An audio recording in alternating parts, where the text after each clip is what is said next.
everyone, and welcome to this wonderful conversation. Today we are speaking with Dr. Issie Jacobs, and I'm looking forward to this conversation. Welcome, Issie. Thank you so much. Thank you. Please tell us more about yourself. Well, as you said, Imarinja, my name is Issie Jacobs. I'm privileged to say that we live in Wellington in the Western Cape. We moved here from Empangeni 21 years ago. Even though it was a little bit of a culture shock for us, because being in Natal, it's a lot of English and so forth, but it's nice to live here. It's nice to be here in the Western Cape. The Wellington as a town is a wonderful town. People always say if something bad happens with you, you want to be in Wellington when it happens because of the support and yeah. So it's really I'm privileged to say that we live here, and every day we are thankful. There's hardly ever a day that passes that we say, oh, just to be in this beautiful environment, the mountains, yeah. So we love to live here, yeah. That sounds wonderful. And you also work there in Wellington at a wonderful center. Please tell us more about that. Yeah. Imarinja, the center, the name of the center is the Child, Youth and Family Center. We have been part of Northwest University for 11 years now, almost going to our 12th year. And it's an off-campus office of Northwest University. Normally when we attend meetings, especially here in the Western Cape, people, they always raise their eyebrows. You know, how can we be in Wellington and work for the Northwest University? So we've, as I said, we've been here for 11 years, or for part of Northwest University for 11 years as a center. At first we had postgraduate students in play therapy, and from 2015 we only do postgraduate studies with social work students. So yeah, and basically focusing on child, youth and families. So I work with wonderful colleagues. We've been together for a long time. Before we became part of the Northwest University, we were part of Huguenot College, which is also situated here in Wellington, and the UNISA then accredited the degrees. So so that then changed in 2010, and that's why we then had to find another home, and that was Northwest University. And we can honestly say that we think that it's a good home to have. So yeah, and yeah, I'm a lecturer obviously, and yeah, with postgraduate students. Sounds very interesting. And it seems to me that part of your work is also about presence. So can you please tell us your view on presence? Yeah. Imarinja, like you know, and I think that your viewers know that there is so much to say about presence and being present. And my first encounter with presence was when I studied. I did a master's degree in play therapy through the University of Pretoria, and the approach that they use was the Gestalt therapeutic approach. So that's where I first, where I was introduced to presence and a few other concepts as well. but within the Gestalt therapeutic relationship then. And I think that it was just something that I immediately felt comfortable with. And then when I became involved with the program in 2004 here in Wellington, where we also then had postgraduate students on with basically in play therapy. It was only play therapy then. I had the privilege to teach the module on the therapeutic relationship, the Gestalt therapeutic relationship. And presence forms part of that relationship.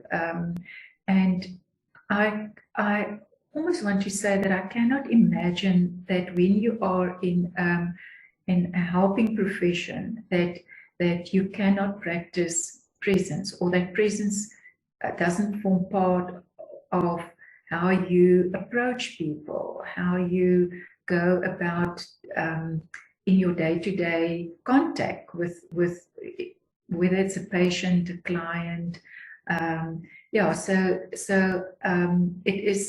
It is for me, I think that is one of the, it's for me, it's almost like an overarching concept, and underneath it there are so many other things that it sort of encompasses. So for me it's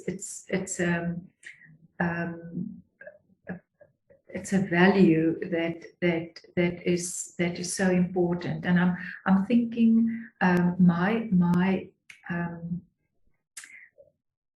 exposure to presence obviously then is through the Gestalt authors. And I'm thinking of one author, Richard Heichner. What he said is that it's very difficult to define presence, but if it's very pertinent when it's not there. So it's when you it's difficult to say this is presence, but when it's not there, then it's easy to say, this person was not really present when in his approach to me. So, and I think for me was especially when I worked with children, for me it was just so wonderful to see how they, I almost want to say, bloom when they realize that here's a person, and this person is an adult, and this person brings all of her to be here in this encounter. And with this, there's nothing else that I can do but to be here with this child. And in our conversation earlier between you and me, I referred to an author, which is Violet Oaklander, which sadly passed on in the past week, and who said that this time, this being present that an adult, you as a therapist, would have with a child might be the only experience that child might have ever in his life.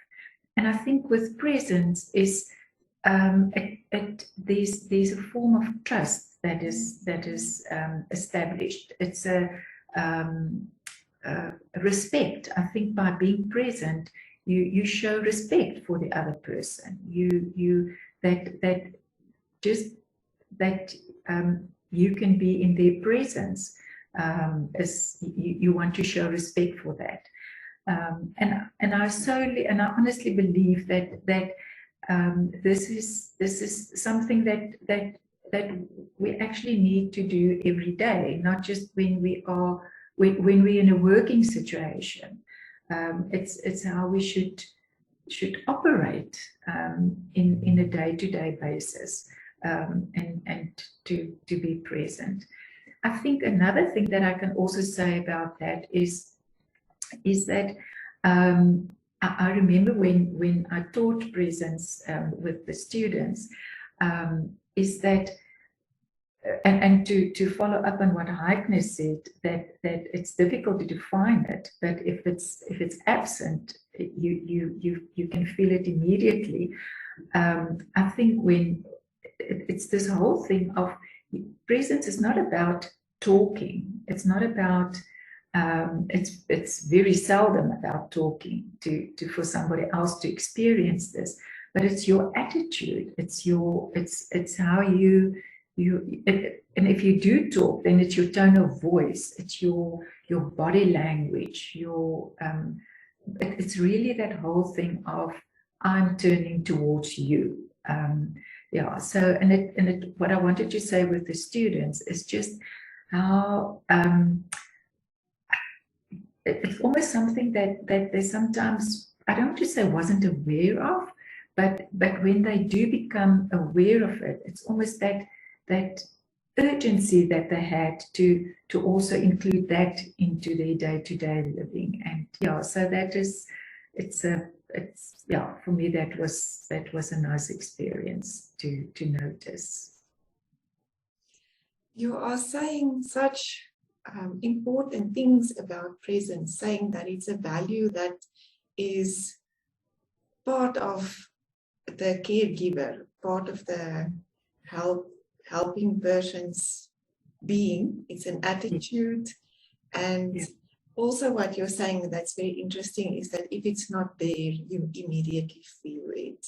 Yeah. And I can just also say that the moment that I discovered the idea of presence, I was also very inspired to try it out and see what difference it makes.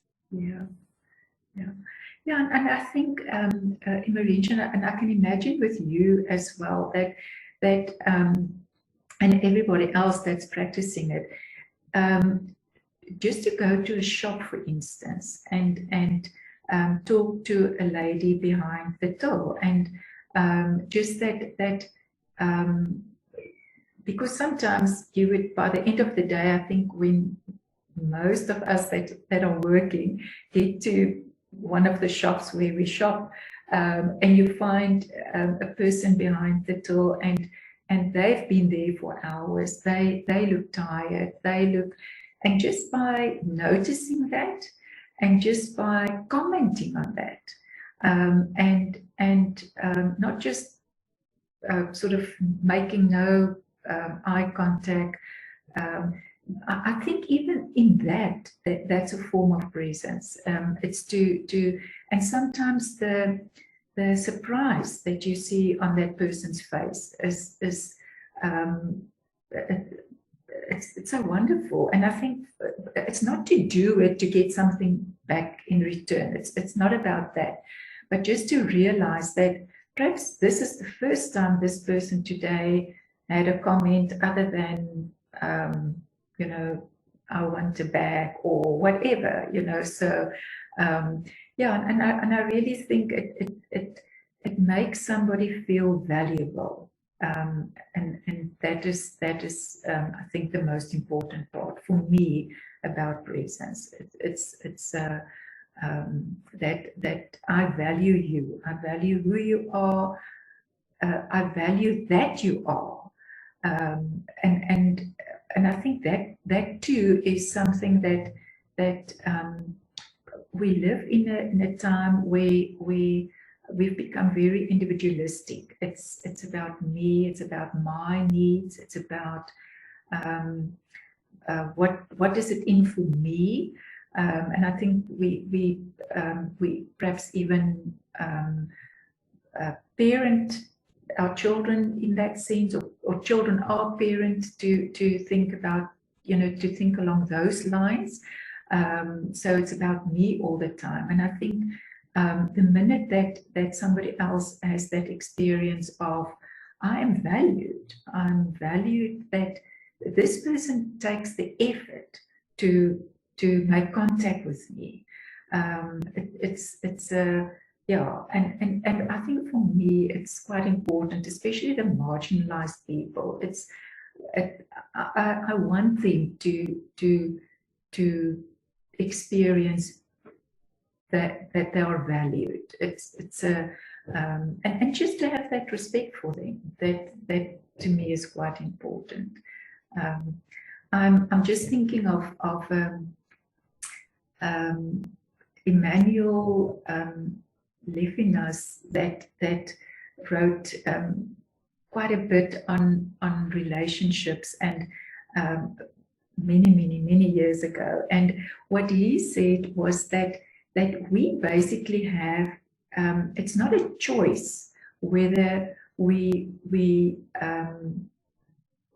want the best for the other in a relationship.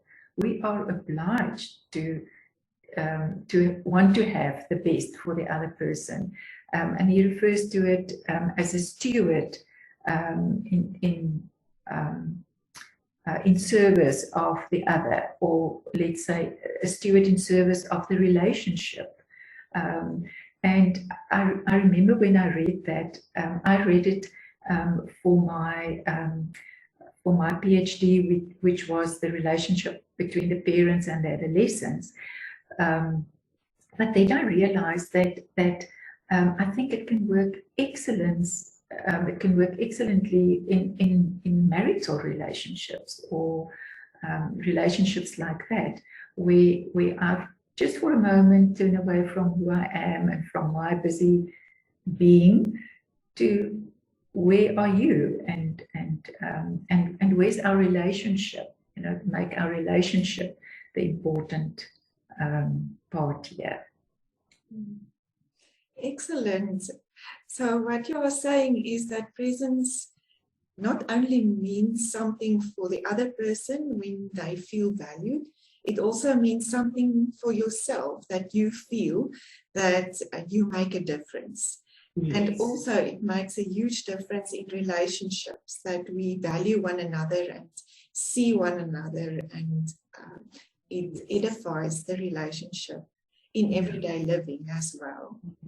Yes, that's true. Yeah, and I like what you say, is that we see one another. That is we are really, we are seeing each other. Yes, yeah.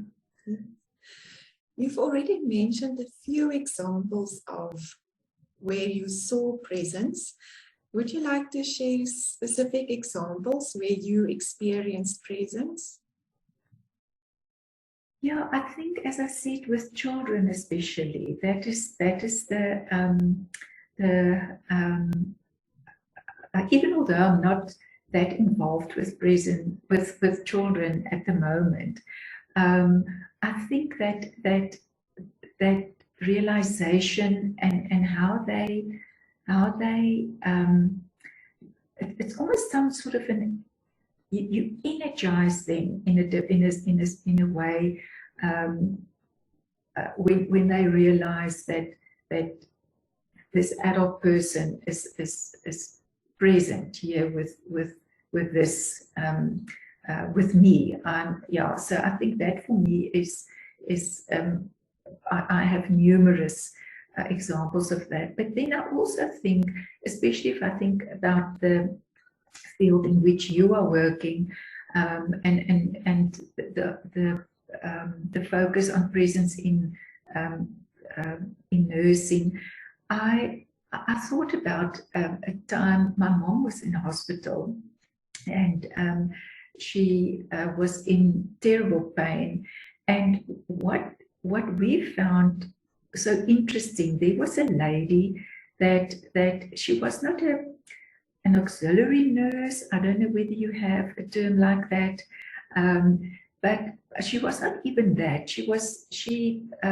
There were certain duties that she had, but the way how she treated my mom was just unbelievable. She would come in, she would not stand at the foot of her bed and ask, "How are you doing?" She would come and stand next to my mom, and she would bend down and say, and she called her Oma, and she said, "Oma, how are you doing today? How do you feel today?" And it's this whole, she sort of came to her. She brought herself to my mother, I almost want to say. And it was not sometimes we would arrive late at the hospital or at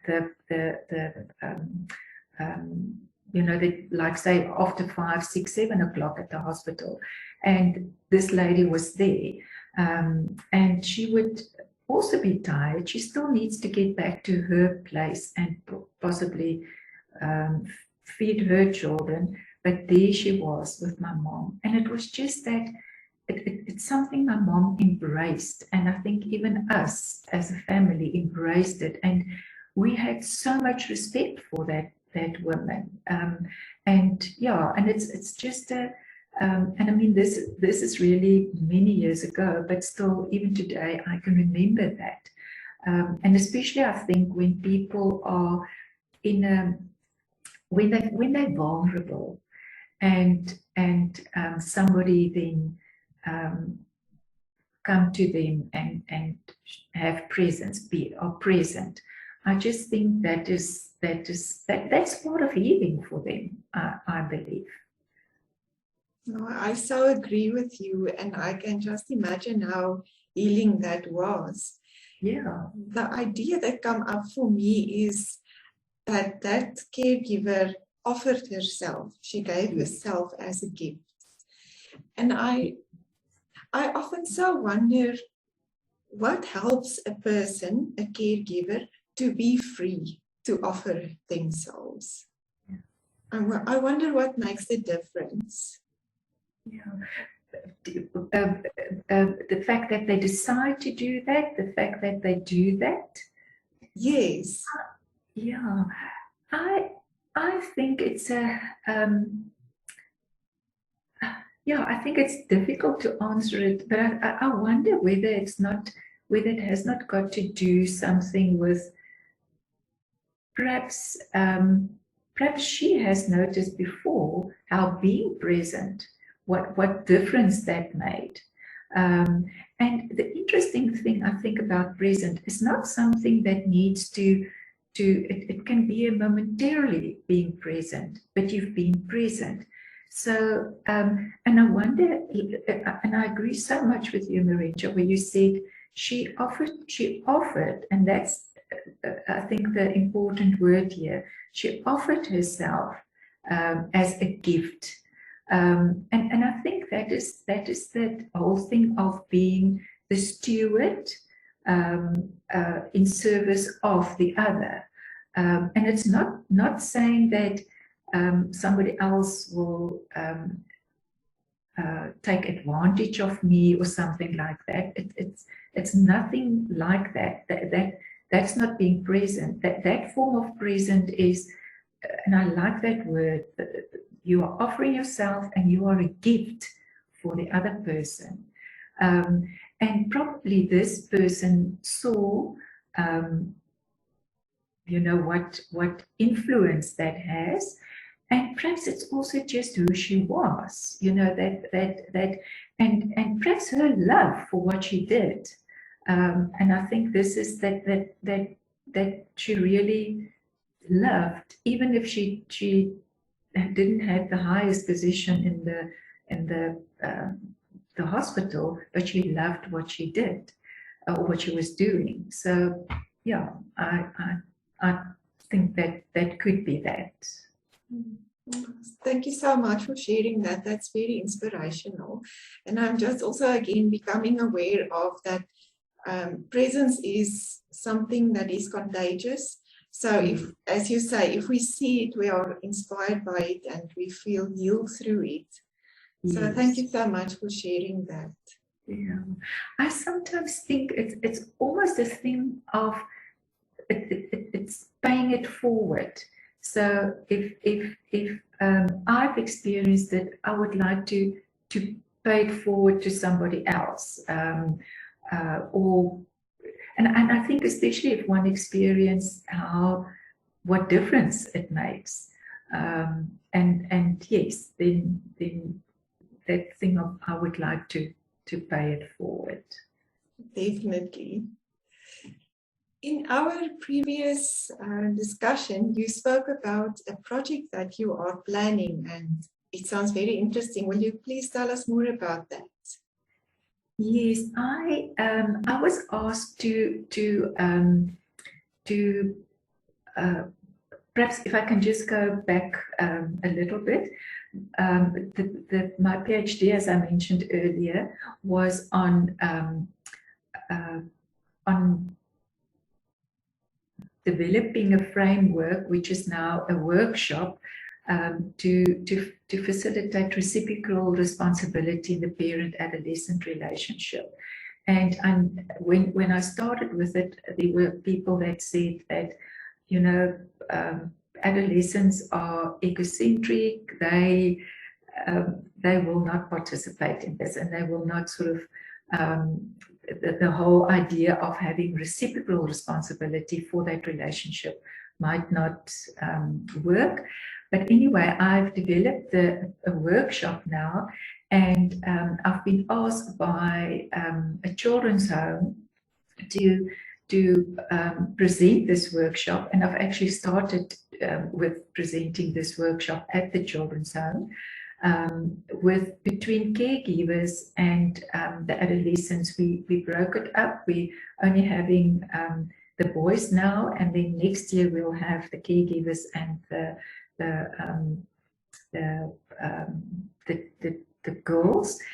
But the whole thing is also built around principles such as being present, and how and there's a lot of role play, obviously, that goes into that, and we've just started on that point in the workshop, and it's interesting to see the reaction already of the I think the adolescents more than of the caregivers at this point. Just to make them aware of how little it actually takes. It doesn't take much.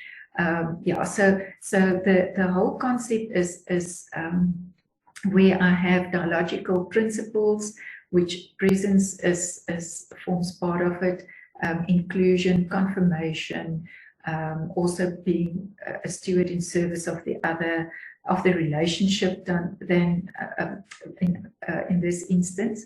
So yeah, so this is it's an 8-week workshop, and I'm very curious to see how it ends up in the end, and also then what the outcome of this will be. And I think this is what well, hopefully there are better relationships, perhaps a better understanding. Because the other thing, if I can perhaps just say something about presence as well, is that we often encounter people, we always encounter people that are different than us. And I think the one thing is that to also be present in the if somebody is totally unique, totally different to whom I am. And I think that is that showing that presence is to say, I accept who you are. And as I said earlier, that you are. So whether, yeah, it doesn't matter who that person is, and where he comes from, where they came from. If one often thinks within a children's home, for instance. And I think the main thing is to experience respect, to experience I am acknowledged. So yeah, so this is the project that I'm busy with, and I'm excited about it. So well, that sounds very, very valuable, and I wish you all of the best and many blessings with that project. Thank you so much, Emerinsha. Thank you. Do you have any last words of encouragement or anything that you would like to share? Emerinsha, yeah, I think that I think in the caring professions that we are, I think, and I think perhaps this is something that you hope that all the nurses in South Africa at some point will and perhaps not just nurses, I think in the medical field, And I think from my side also in a helping profession, and I have an idea that this is already starting overseas, where people are realizing the value of being present.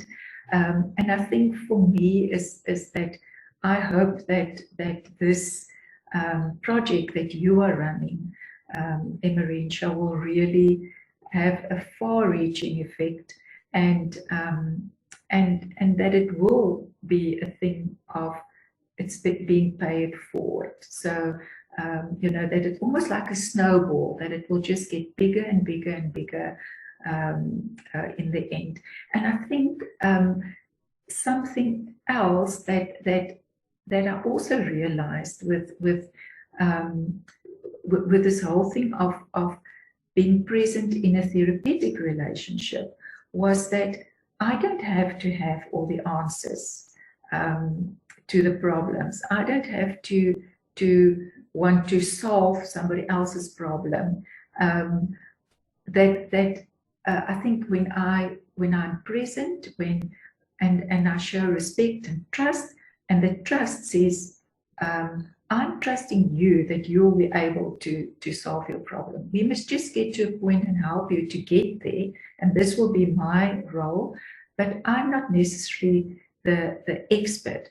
It's more of a horizontal relationship than a top-down relationship. And who I am, I'm much more comfortable with that than the other way around. So for me, I hope that and I'll think of you in this project of yours. I think it's a wonderful project, and I want to wish you all the best with this as well. Thank you so very much, and thank you so much for everything you shared. It's very, very inspirational and very valuable. So thank you so much. Thank you, Enrique, for the opportunity. Thank you. Bye.